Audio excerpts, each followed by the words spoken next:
بہت سارے لوگ یہ سمجھتے ہیں قربانی کا دن تو بس، اور کئی نالائقوں نے تو اس کا نام بقرہ عید رکھ دیا۔ عید قرباں جو ہے وہ کبھی بقرہ عید نہیں بن سکتی، کیونکہ عید قرباں عید الاضحیٰ کے پیچھے سیدنا ابراہیم علیہ السلام جو ہمارے پیارے نبی حضرت محمد الرسول اللہ صلی اللہ علیہ وسلم کے دادا نبی، ہمارے آقا صلی اللہ علیہ وسلم کے جو دادا نبی ہیں، ان کی طرف سے قائم کی گئی اعلیٰ روایتیں، ان کی طرف سے قائم کیا گیا اعلیٰ فلسفہ، ان کی طرف سے دکھائی گئی بے پناہ جرت اور ہمت، ان کی طرف سے کائنات کے سامنے اپنے رب کی محبت میں کیا گیا مظاہرہ،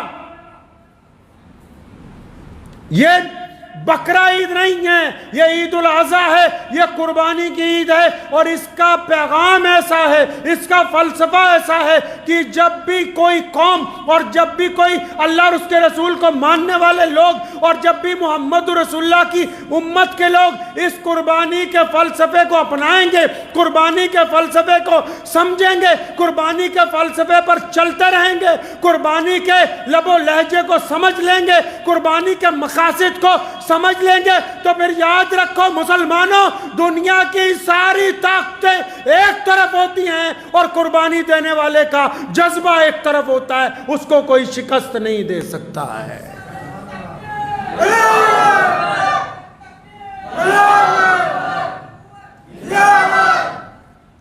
کیا سمجھا بس صرف گوشت کھانے کی عید ہے؟ بہترین بوٹیاں کر کے الگ الگ قسم کے قورمے بنانے کی عید ہے؟ کس نے سمجھایا یہ؟ نبی علیہ السلام نے تو فرمایا کہ تمہاری طرف سے جو جانور ذبح کیا جاتا ہے اس کا خون اور گوشت اللہ کے حضور نہیں پہنچتا، اللہ تمہاری نیتوں کو دیکھتا ہے۔ بلے شاہ نے کہا نا کہ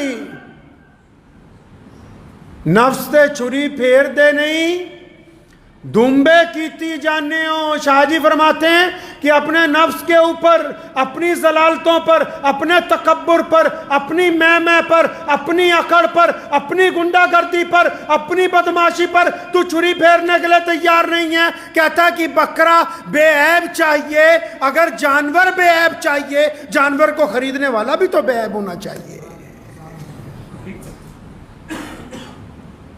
اگر بے عیب جانور کی قربانی نہیں ہو سکتی تو یہ جو حرام کی کمائی سے بکرا خریدنے کی ہے، اس کی قربانی ہو سکتی ہے؟ یہ سمجھائی کس نے یہ فلسفہ؟ آئیے پیچھے چلتے ہیں۔ اللہ کے دوست نبی سیدنا ابراہیم علیہ السلام، اللہ نے ان کو حکم دے دیا خواب میں کہ ابراہیم اپنے بیٹے اسماعیل کو قربان کر دو ہمارے راستے میں۔ اب ابراہیم علیہ السلام جب نکلے اپنے گھر سے اپنے بیٹے کو لے کے قربانی کرنے کے لیے بیٹے کی، آپ کیا سمجھ رہے ہیں کہ صرف ایک باپ اپنے بیٹے کو قربان کرنے کے لیے جا رہا ہے؟ یہ آسان بات ہے؟ یہ آسان کام ہے؟ وہ سیدنا اسماعیل علیہ السلام کی عملی قربانی جو ظاہری طور پر نظر آتی کہ ان کی گردن پر چھری چل جائے گی، صرف وہ عملی قربانی نہیں تھی، بلکہ سیدنا ابراہیم علیہ السلام اپنی محبتیں قربان کرنے جا رہے ہیں جو ایک باپ کو ایک بیٹے سے ہوتی ہے۔ اپنی جان کا ٹکڑا قربان کرنے کے لیے جا رہے ہیں جو ایک باپ اپنے بیٹے سے کرتا ہے۔ ماں اپنے ایک جگر کو بھیج رہی ہے جس کو ایک سوئی بھی چبھ جائے تو ماں تڑپ جاتی ہے، لیکن جب اللہ کا حکم آ گیا تو ابراہیم علیہ السلام نے اور ان کی اہلیہ نے دنیا کے لوگوں کو دکھایا کہ وہ رب جس نے ہمیں پیدا کیا، وہ رب جس نے ہمیں پالا پوسا، وہ رب جس نے ہمیں زندگی دی، جس کے حکم سے ہم چلتے ہیں، جو ہمیں بولنے کی طاقت دیتا ہے، جو ہمیں رزق دیتا ہے، اگر وہ ہم سے ہماری سب سے محبوب چیز مانگ لے تو پھر ہم اس کے سامنے انکار نہ کریں بلکہ اپنا سر اپنے رب کی رضا کے اندر جھکا دیں۔ ایک دوست نے ایک دوست کی دوستی کے مطالبے پر، اللہ کے دوست ہیں نا، ایک دوست نے ایک دوست کی دوستی کے مطالبے پر اپنا سب کچھ نچھاور کرنے کا اعلان کر دیا اور چل پڑے اللہ کے حکم کے اوپر. آج ایسا کتنا کوئی دوست ہوگا اللہ کا، کیسا کوئی اللہ کا دوست ہوگا آج جو اللہ تبارک و تعالیٰ کے حکم کے اوپر اپنی زندگی، اپنے عقائد، اپنے نظریات، اپنی غلط باتیں نچھاور کرنے کے لیے تیار ہو جائے. اور یہ جو حاجی بار بار پتھر مارتے ہیں، وہاں شیطان نہیں ہے. جس جگہ پتھر مارا جا رہا ہے وہ شیطان نہیں رہتا وہاں. وہ رسم حضرت ابراہیم علیہ السلام کی وہ روایت ادا کی جاتی ہے کہ جب ہم اللہ کے راستے میں نکلیں گے، جب ہم رب کو راضی کرنے کے لیے جائیں گے، جب ہم اپنی محبوب چیز قربان کریں گے، جب ہم نکلیں گے اس نیت کے ساتھ کہ ہم نے اپنے رب کے حکم کو بجا لانا ہے، پھر راستے میں اگر کوئی آئے گا ہم انکار کریں گے.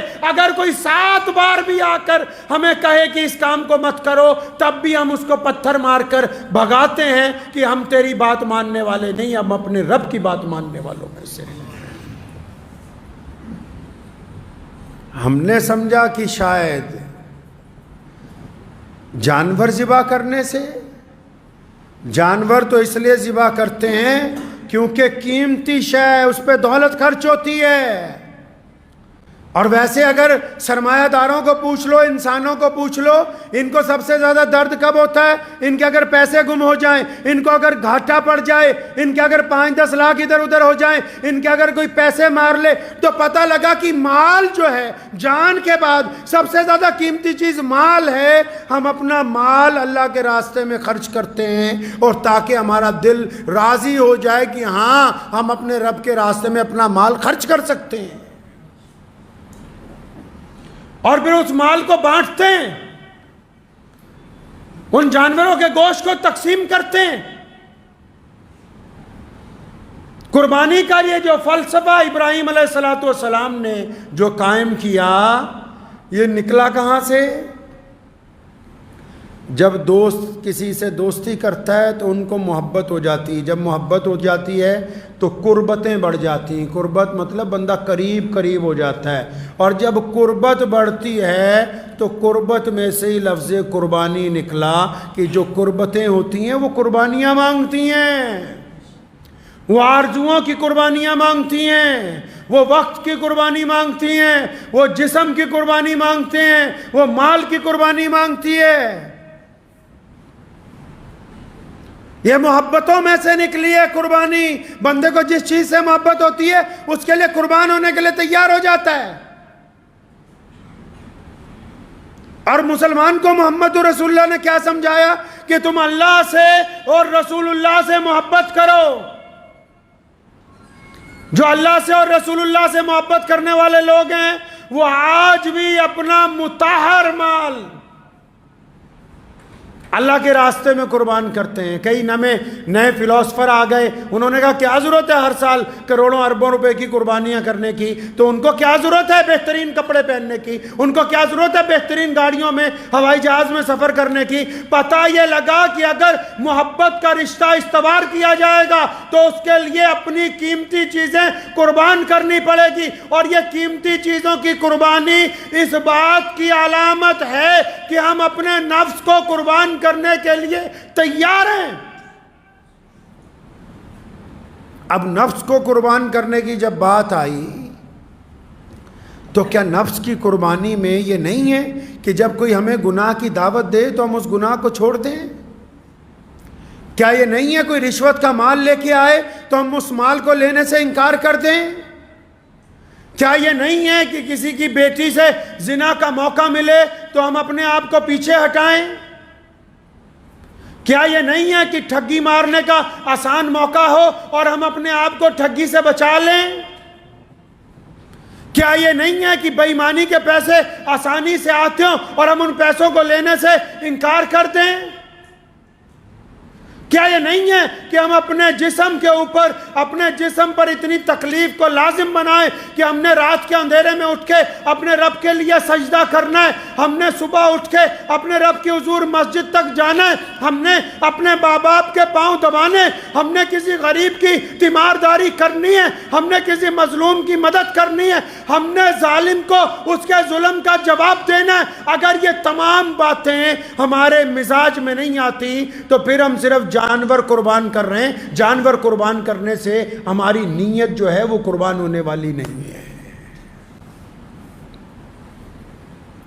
اللہ تعالیٰ جب دیکھتا ہے نا کہ بندہ صدق دل سے، اور پھر اللہ نے دکھایا نا ابراہیم علیہ السلام نے اپنے بیٹے سیدنا اسماعیل علیہ السلام کو جب کہا سنو جو لوگ جا رہے ہیں منڈی میں جانور خریدنے، باپ کہتا ہے بیٹا فلاں خرید لو، کہتا نہیں ابا جی تجھے زیادہ نہیں پتا، مجھے پتا ہے۔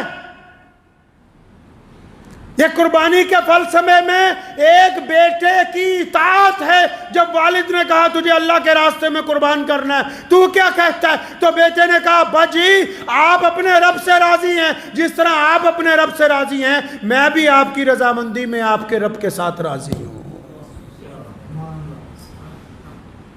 تو جانور خریدتا ہوا اپنے باپ کی رضامندی نہیں چاہتا، اپنی ماں کی رضامندی نہیں چاہتا، اور یہاں جو بیٹا خود قربان ہونے جا رہا ہے وہ اپنے والد کی رضامندی میں قربان ہونے جا رہا ہے کہ جیسے میرے ابو کہتے ہیں میں ویسے قربان ہونے کے لیے تیار ہوں۔